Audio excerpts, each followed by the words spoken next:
여러분 안녕하세요. 발칙한 뉴스 정혜림 아나운서입니다. 문재인 대통령이 어제 광복절 경축사에서 아무도 흔들 수 없는 나라를 만들자며 일본에 대한 직접 비판보다 경제 자강을 강조했습니다. 하지만 이에 대해 역시나 자유한국당 등 보수 야당은 허황된 말잔치라며 맹비난에 나섰다고 하네요. 자, 지금 이런 한일 갈등 상황 속에서도 그것도 광복절에 아베에 대한 비판은 한마디도 못하는 분들이 잘도 이런 얘기를 하시네요. 그 신채호 선생의 며느님께서 그런 이야기를 하셨더라고요. 일본 놈들보다 친일파가 더 나쁘다. 오늘 발칙한 뉴스 이 이야기로 함께 나눠보겠습니다.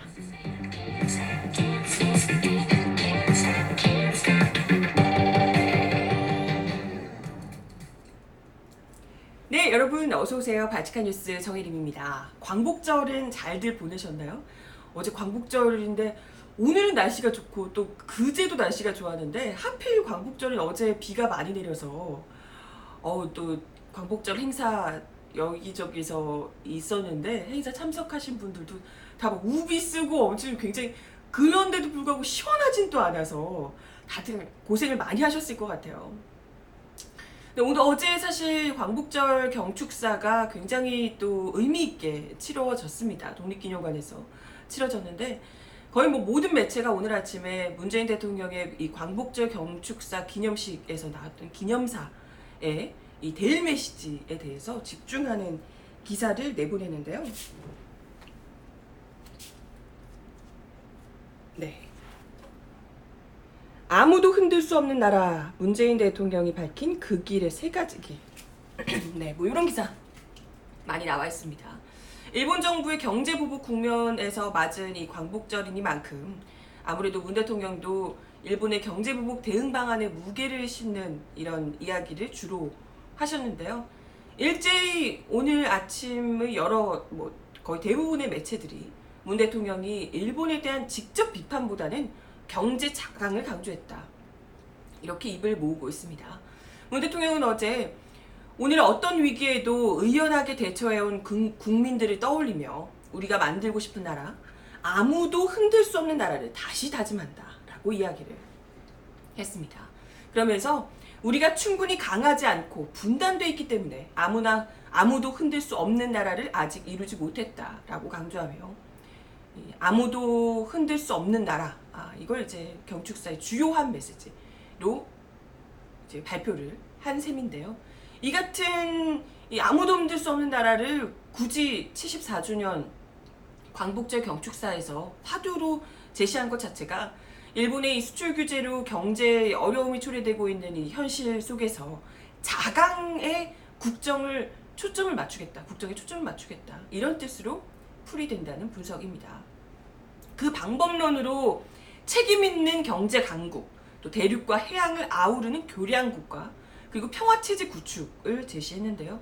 이건 뭐 사실 셋 다 정말 우리가 아무리 어렵다 하더라도 꾸준하게 한 걸음씩 나아가야 하는 올바른 방향임에 분명합니다. 그렇죠? 그리고 이제 문 대통령이 가장 관심을 모았던 이 데일 메시지에서 상대적으로 생각보다 더 좀 좀 유화된 표현을 썼는데요.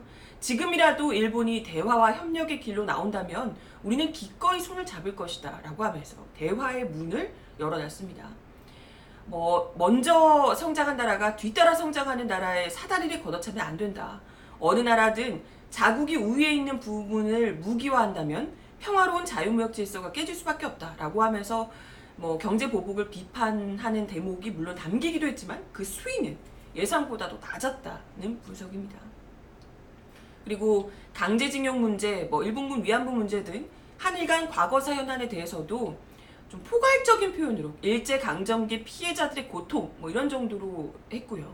과거를 성찰하는 것은 과거에 매달리는 것이 아니라 과거를 딛고 미래로 가는 것이다 라고 하면서 미래지향적인 관계에 방점을 찍는 그런 표현을 썼습니다.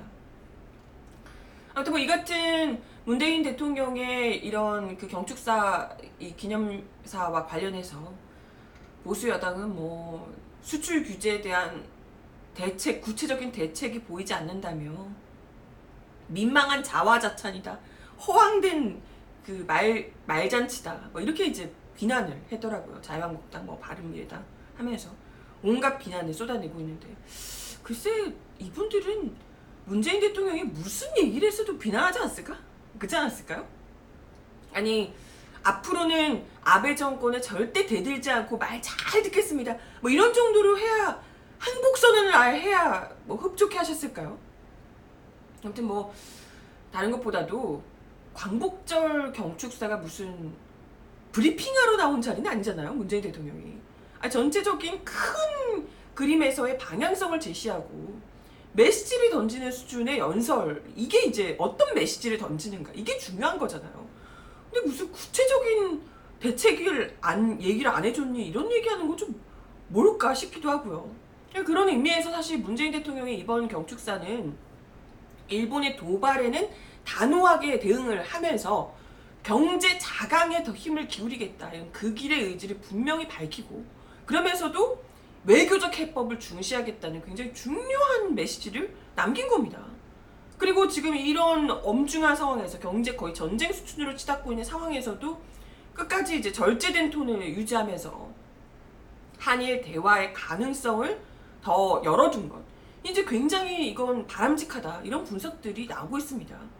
양국 갈등을 현재 수준에서 딱 이제 멈추면서 어떻게든 출구를 모색해보자, 이런 좀 국면 전환의 메시지가 될 수 있다는 거죠.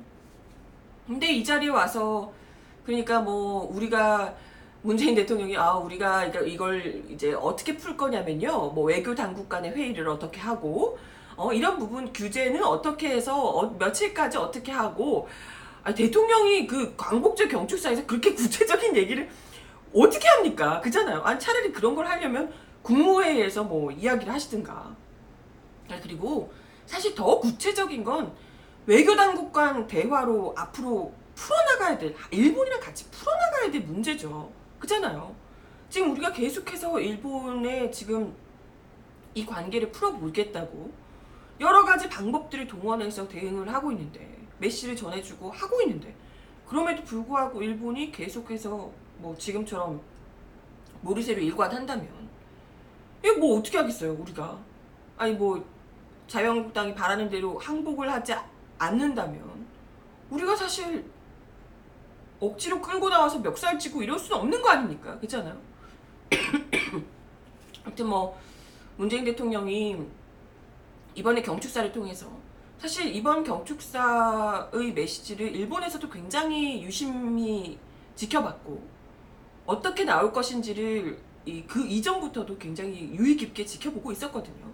그렇기 때문에 이제 문재인 대통령이 이런 식으로 이제 대화의 가능성을 열어놓은 상태에서 이렇게 메시지를 전달했기 때문에 그 다음은 이제 일본 정부의 태도에 달려있다라는 거고요. 외교 당국도 이제 일본과의 직접적인 대화 준비에 만전을 기해할 겁니다.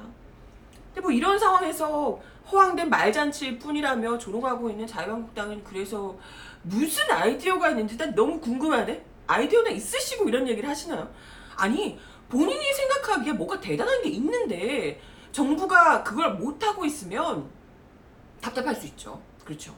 아니 그런 거 말고 이런 식으로 하라고 라고 얘기를 하면서 정부가 이렇게 하지 말고 이렇게 나서야 한다 라고 얘기할 수 있지만, 이건 뭐 지금 내세운 여태까지 지금 정부에 반대해서 정부를 비난하면서 자유한국당이 내세우는 거라고는 아베 정부와 뭐 대화를 해라, 대화를 하려고 하는데 안 해주잖아요.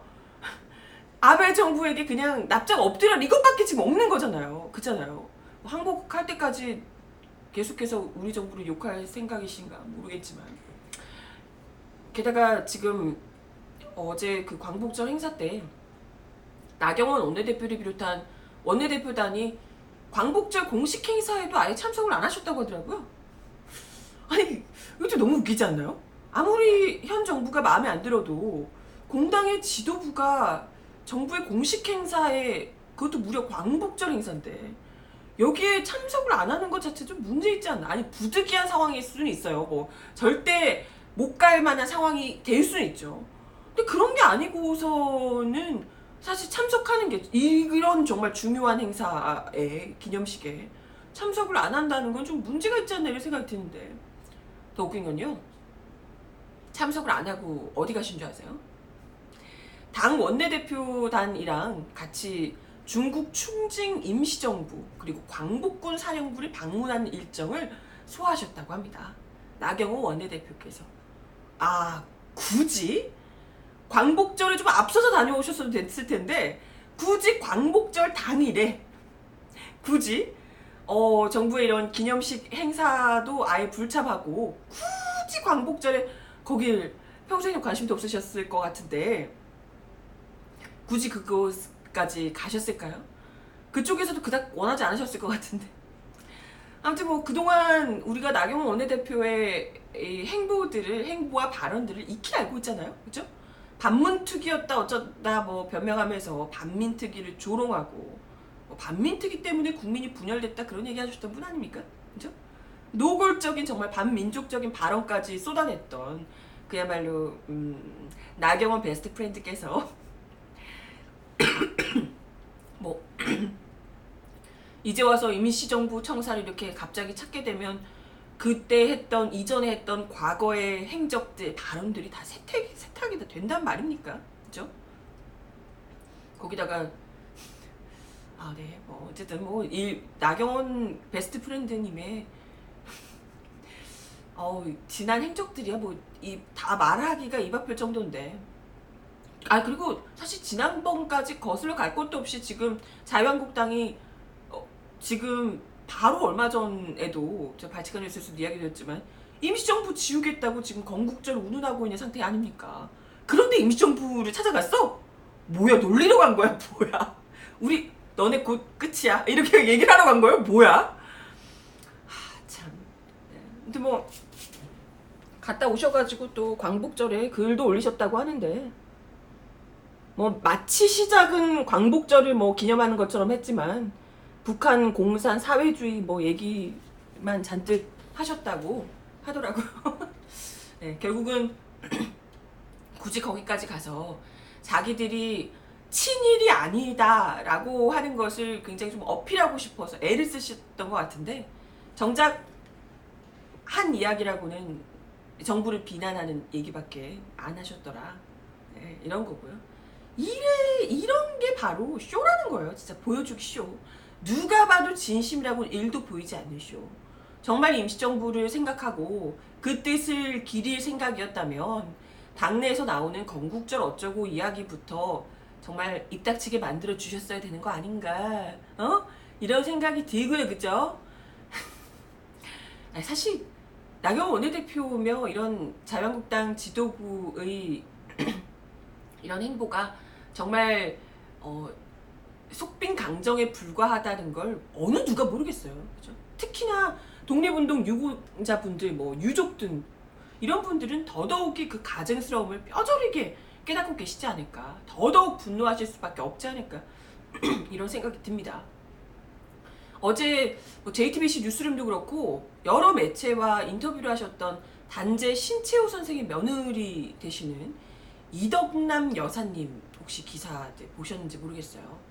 최근에 그 빚어지고 있는 일본과의 갈등, 또 국내 극우 세력들의 친일 발언들, 뭐 이런 것들을 지켜보면서 어떤 심정이시냐 이렇게 여쭤보니까 우리나라의 친일파가 더 문제라며, 1945년에 친일파가 제대로 청산되지 못한 게 오늘까지 이어졌다. 친일파들이 일본 놈들보다 더 심하다라고 하며 작심 비판을 하셨더라고요. 그러면서 한국당에서 나오는 쌀을 먹고 살면서 어떻게 그런 짓을 하냐라고 하면 완전 그 분노를 사귀지 못하시더라고요. 뉴스룸에서도 막 이야기를 하시는데 정말 분노에 가득 찬 목소리를, 그 전까지 좀 차분하게 얘기하시다가 그 이야기를 하시는데 정말 이렇게 분노로 사귀지 못하는 이런 이제 목소리를 내시더라고요. 이 이덕남 여사님 역시도 신채호 선생의 국적 회복을 위해 무려 19년 동안이나 운동을 하셨던 것으로 알려지고 있는데, 이런 분들이 보시기에 이런 지금 이 정말 일본 극우 세력과 입을 맞춘 것 같은 이런 이야기를 하고 있는 국내의 대한민국 국적을 가진 사람들, 심지어 대한민국 국회의원 배지를 달고 있는 이런 사람들의 발언들이 어떻게 해석될지, 아우 참 안 봐도 비디오죠. 정말 이런 분들 앞에 부끄럽지도 않을까요? 이런 얘기를 뻔뻔하게 하는 게. 어제 그리고 광복절 경축사에 그 문재인 대통령 이전에 기념사를 하신 분이 계십니다. 보셨나요? 김원웅 광복회장, 일본 촛불혁명으로 탄생한 정부를 과소평가했다라고 하며 아주 뭐랄까요, 사이다 같은 발언들을 속 시원하게 해주셨는데, 사실 아까도 이야기 드렸지만 좀 문재인 대통령 같은 경우에는 이 기념사가 좀 일본과의 일단 대화의 이 길을 조금이라도 대화의 문을 좀 열어놓는 수준인데, 그래서 일본의 이런 수출 규제나 이런 것들을 비판하면서도, 그러면서도 우리의 자강 이런 것을 좀 더 강조하고 대응 수위를, 그러니까 비난의 수위를 조금은 좀 낮춘 이런 입장이었잖아요, 기념사가. 그런데 이 광복회장님이, 김원웅 광복회장님이 어떻게 보면 문재인 대통령이 이 못한, 어쨌건 외교적인 문제 때문에라도 좀 못한 이런 이야기를 일부러 더 이렇게 해주시기 위해서 나오지 않았을까 이런 생각이 들 정도로 굉장히 이제 시원시원하게 얘기를 해주시더라고요. 김원웅 회장은 일본은 경제보복으로 한국 경제를 흔들고 민심을 이반시켜 그들이 다루기 쉬운 친일 정권을 다시 세우려는 의도다. 우리 정부는 한 발짝도 뒷걸음질 치거나 물러서서는 안 된다라고 강조를 하시며, 아베 정권은 큰 오판을 했다. 촛불혁명으로 탄생한 정부를 과소평가한 것이다. 우리 정부는 일본의 경제보복에 잘 대처하고 있다. 라고 하며 의연하게 잘 대처하고 있는 문재인 대통령에게 격려의 힘찬 박수를 부탁드린다. 라고 하면서 이제 청중의 박수까지 유도를 하시더라고요. 사실 이 광복회장, 이런 광복회 이런 곳에서 지금 현 정부의 대응을 누구보다도 적극적으로 지지하고 이렇게 하고 있다는 게 정말 뭐랄까요, 명분과 정당성에서 더욱더 이제 크게 무게를 실어주고 있는 것 아닌가 이런 생각이 들고 네, 더 잘하고 있다 이런 생각을 거듭 하게 되는 것 같더라고요. 박수까지 쳐달라고 이렇게 격려까지 해주셨는데, 근데 이거 기사들 혹시 보셨는지 모르겠어요. 웃긴 게 이 자리에 참석했던 대부분의 사람들이 모두 박수를 그냥 이렇게 박수를 유도를 하니까요. 박수를 치는데 유독 황교안 대표만, 보이시나요? 동그라미. 다들 박수 치는데 혼자서 뭔가를 종이에 쓰고 있어요. 글쎄 발언문이 너무 좋아서 메모를 하신 건지 모르겠는데, 아직 종이에 뭘 쓰시는 척을 하면서 박수를 안 치시더라고요. 아니 그래 나경원 원내대표는 아예 참석도 안 하셨는데 와가지고 앉아 계신 게 어딘가, 그리고 다른 데처럼 졸거나 이런 게 아닌 거 그게 어디냐 생각이 들면서도 뭐랄까요, 박수 유도를 하고 주변 사람들이 다 박수를 치는 이런 분위기를 모를 리가 없었을 거잖아요. 그 강의 다 듣고 있는데. 근데 굳이 여기서 박수를 억지로 쳐야 되는 건 아니지만, 그죠? 좀 이렇게까지 안 치는 게 자체가 너무 유치하고 좀 치졸하달까? 아니 좀 아무리 싫어도 그냥 예의상 이렇게 적당히 치는 척 해주고 막 격렬하게 안 하더라도 그냥 이렇게 하고 넘겨도 될 법한데, 보통 이렇게 박수 유도를 하면 그냥 의례적으로 좀 치게 되잖아요. 이게 동의한다 이런 표현이 아니더라도. 근데 꼿꼿이 그 안에서 정말 뭔가 굉장히 급한 일이 있는 사람처럼 종이에다가 막 쓰고 계시는 게 뭐랄까요, 네, 참 그 뚝심이 굉장히 좀 웃겼고요. 좀 유치하다, 이런 초딩들에게 미안하지만 좀 초딩 같다, 약간 이런 느낌이 좀 들었고, 그렇죠. 이후에 또 문재인 대통령 연설 때도 굉장히 박수가 좌중에서 많이 나왔다고 하는데 그때도 박수를 절대 안 치셨다고 하더라고요. 물론 이제 뭐 박수를 꼭 쳐야 한다 이런 건 아니긴 한데요. 근데 억지로 안 치려고 하는 것 같은 모습? 그 모습이 오히려 더 속이 좁아 보이더라. 이런 얘기였습니다. 아니 언제는 막 영부인이 악수 안 해줬다고 삐지고 그러지 않았나? 그죠? 그랬던 양반이 아우 또 여기 뭐 마음에 안 든다고 뭐 박수 한번 치질 않고 막 이러고 있으니까 참 그 그릇이 간장종지만 하구나. 어느 정도 그릇인가 이런 걸 참 알만하다 이런 생각이 좀 들었습니다. 그리고 오늘 또 뭐 그러시더라고요. 오늘 이제 어제의 그 경축사와 관련해서 황교안 대표가 나라의 미래를 걱정하는 야당과 국민의 목소리를 친일로 매도하는 이유가 뭐냐라고 하면서 걱정하셨어? 나라의 미래를 걱정하시긴 한 거야? 그런 거였어요. 그 걱정이 왜 이렇게 안 와닿을까요? 아니 어쩜 하시는 말마다 계속 아베한테 가서 빌라고만 하는데 대체 그 문장에서 대체 그 요구에서 어떻게 우리가 나라에 대한 걱정을 읽을까 모르겠습니다. 그죠? 참 글쎄 그분이 생각하신 나라가 우리가 알고 있는 이 대한민국은 아닌 것 같은데 그죠? 아무튼 아베니님에게 계속 용서를 빌라며 그죠? 우리나라가 그것도 잘못될까봐 용서를 빌라는 건가? 네. 하여튼 뭐 정작 이렇게 하는 동안도 그들의 느님인 아베 총리는 여전히 뻔뻔하게 굴고 있더라고요. 일본에서도 어제 그 패전기념일 맞아서 기념식이 열렸는데요. 뭐 아시겠지만 아베 신조 일본 총리가 전몰자 추도식을 찾았다고 하는데 7년 연속 일본의 가해 책임을 언급하지 않았다고 합니다. 뭐 아베가 당연히 그렇겠죠. 그뿐만이 아니라 심지어 이날 오전에 침략 전쟁의 상징이라고 할 수 있는 야스쿠니 신사에 공물을 보내기도 했다고 합니다. 이런 아베한테는 뭐라고 할 말 없으신가? 나경원 원내대표님 뭐라고 할 말 없으세요? 광복절을 맞아서 황교안 대표님 뭐라고 할 말 없으신가? 너무 궁금하네. 반면에 즉위 후 처음 같은 추도식에 참석한 나루히토 일왕은 깊은 반성 위에 서서 두 번 다시 전쟁의 참화가 거듭되지 않기를 절실히 원한다 라고 이야기를 했다고 합니다. 아니 일왕은 아는 과거에 대한 반성을 어째서 아베와 그 일당들은 그리고 그 일당들이랑 너무너무 흡사한 생각을 하는 그 누구누구들은 어쩜 이렇게 끝까지 모르실까? 모른 척을 하시는 건가? 이런 생각이 드네요. 그렇죠? 네, 경축사 그리고 8월 15일 광복절을 맞이해서 경축사 그리고 일본의 일본 아베 총리의 입장까지 이야기를 좀 드려봤고요. 다른 소식을 하나 더 전해드리겠습니다. 이 뉴스 많이들 보셨을 거예요. 일본 불매운동에 일본 브랜드 카드 매출이 뚝 떨어졌더라. 심지어 유니클로는 70% 이상이 떨어졌더라. 라는 놀라운 소식입니다. 유니클로 70% 대박이죠.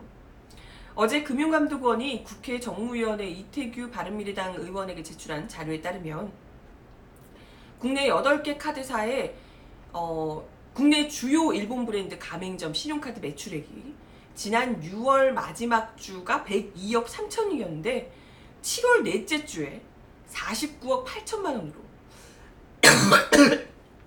네, 48.8%가 감소했다고 합니다.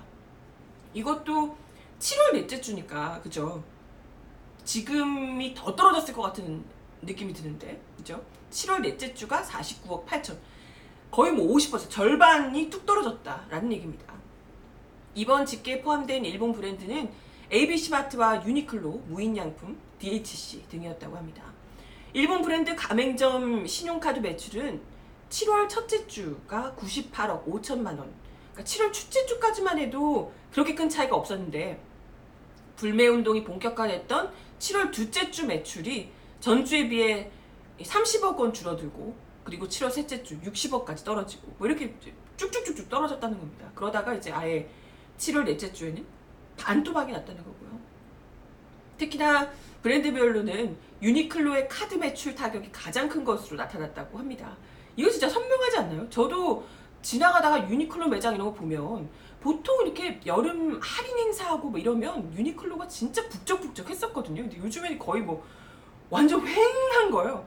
직원들밖에 없는 것 같은 느낌. 진짜 그렇더라고요. 실제로 유니클로 매출액은 6월 마지막 주가 59억 4천만 원에 달했는데 7월 넷째 주에는 17억 7천만 원으로 70.1%가 감소했다고 합니다. 무인양품과 ABC마트 신용카드 매출도 각각 58.7% 그리고 19.1%로 감소했다고 합니다.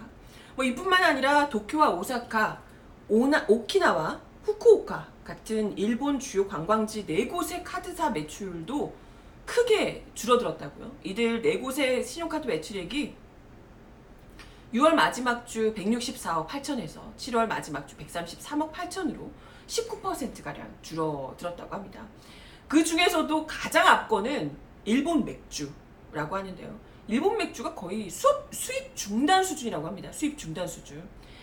지난 14일 관세청에서 강병원 더불어민주당 의원에게 제출한 8월 수입 감소율 확대 품목 자료를 살펴보면 일본 맥주 수입량이 전년도 같은 기간에 비해서 무려 98.8%가 감소했다고 합니다. 98.8%면 진짜 거의 100% 가까운 거잖아요. 그죠? 아무래도 이게 일본산 맥주는 또 대체가 가능한 게 많으니까요. 다른 뭐 맥주들이 워낙 많다 보니까 더더욱이 이 직격탄을 맞지 않았나 이런 생각이 들고요. 근데 뭐 다른 맥주들은 다 증가를 했다고 하는 걸 보니 이건 명백히 거의 뭐 100%까지 빠진 이런 이 일본산 맥주의 수입 감소는 거의 뭐 불매운동에 그야말로 직격탄을 맞은 것이다. 이렇게 볼 수가 있을 듯합니다. 이런 상황에서 여전히 우리 국민들의 이 불매운동의 의지는 더욱더 활발 타오르고 있는 상황입니다. 국민 4명 중 3명 이상이 무려 76%가 일본의 경제보복 철회하지 않으면 불매운동이 계속할 것이다 라고 이야기를 했다는 여론조사 결과가 나왔네요. 리얼미터 의뢰로 지난 14일 전국 성인 19세 이상 성인 501명을 대상으로 일본 제품 불매운동이 언제까지 계속될 것인가를 물어본 조사에서 이같이 응답을 했다고 합니다. 그리고 이들 중 절반 이상은 일본이 경제보복을 처리하더라도 과거 침략을 사죄하고 배상한 시점 또는 그 이후까지 불매운동이 이어질 것이라고 예상을 했다고 하네요. 진짜 우리 국민들 너무 대단하지 않아요? 애써 일본이 아무렇지 않은 척 하지만 이게 계속해서 이어지면 이어질수록 타격이 점점 더 커질 수밖에 없다는 건 뭐 분명해 보입니다. 네. 오늘 바치칸 뉴스 제가 준비한 내용은 여기까지고요. 시간이 이게 다 돼서 오늘도 함께 해주셔서 감사합니다. 오늘 월요일 같았지만 사실은 금요일이죠. 주말 잘들 보내시고 바치칸 뉴스는 다음 주 월요일 날 다시 오도록 하겠습니다. 그럼 여러분 날 더운데 더위 조심하시고 바치칸 뉴스 월요일 날 만나요. 안녕.